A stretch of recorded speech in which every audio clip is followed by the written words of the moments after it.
Ebigambiro ubwo abatura magana abiri rukorwa mu wodi ya Rushozi Kabuhe Division Shema Municipality babiri no bacire mpuno magana nakorwa mu maka ga President ahansi y'ihuriro ya Presidential Poverty Alleviation Department kandi buri muntu atungire mpuno y'ibirahabwa busha bakohereze mpuno eshijane nkazi okahibwa kakuzarre byana izara byo kubanza bikurenga munana nuba watandikiraho niwe ninjira kohereze kizampu niwo kashomesebwa empuno kandi nango zi project zikazi takizire kandi nango bwirogwe ecyana cyempuno kikaba kigura shinji kashanu ate cyana cyempuno kigura shiringi zinga ecyana cyempuno ekice hati kigure mitwaro munana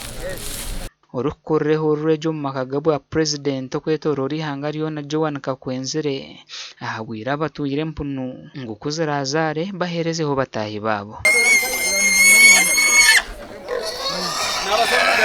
Kateshumba honorable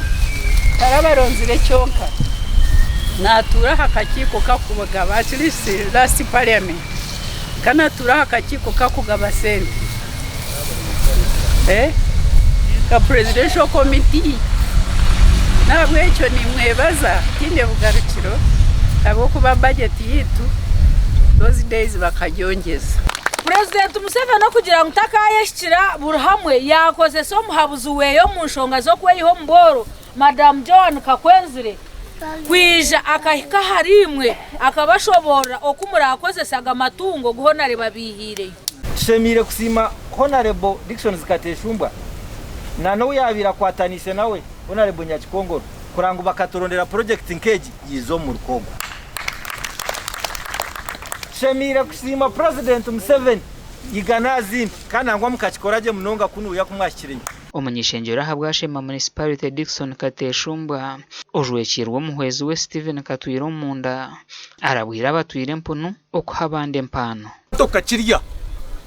washikota festo ubwo mutagaraka kumuhandika abanzaze kucucuka omuntu watungire mpuno akagitunga hati yagabira abandi amazima garugo abantu baho yenda tungejijo abo kubakakikorera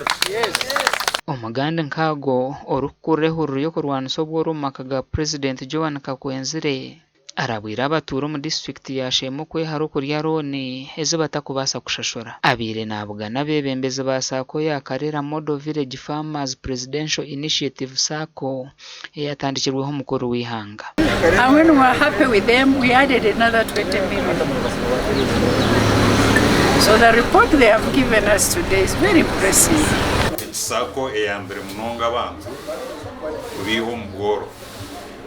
abo kubahati umucyaro iki cya Karera wazamu twene muri representatives baba biga gasha kwa Mike atwachire